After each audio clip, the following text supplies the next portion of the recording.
It has what I call a measure of soul, and it just got kind of a look to it being all aluminum, pretty much. That's very rare for 1931.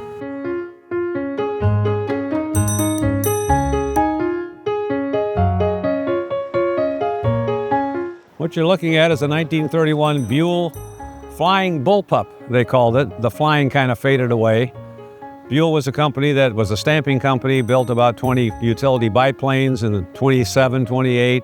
Were most known for their air sedan, which was a sesquiplane with smaller, lower wings. Depression came along and few people had any money, so this was their, I'm gonna get through the Depression with the Buhl Bull Pup. And it was designed by a fellow by the name of Dorme, who worked for SPAD in World War I, designed this airplane, kind of unusual with an all aluminum fuselage for the day. Wings are normal wood wings, and this 3-cylinder Székely if you're Hungarian, or Székely if you're not.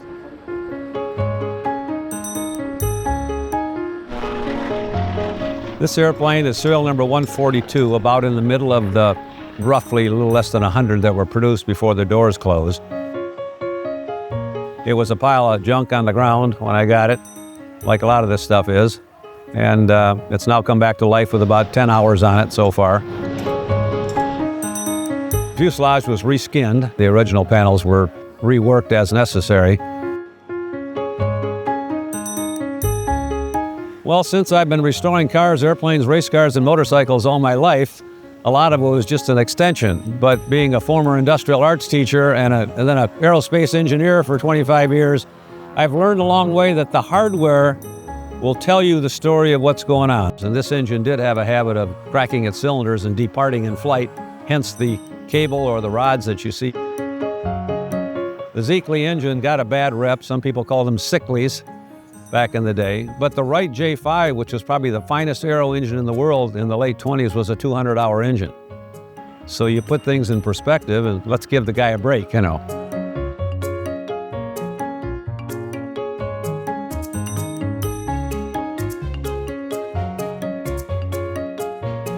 Everybody says it flies like a cub or does this, that. Cruises about 75 or 80. The landing is quite easy. The tail skid does slow you down. And you learn things. Uphill's good, downhill's bad. Grass is good, asphalt's bad.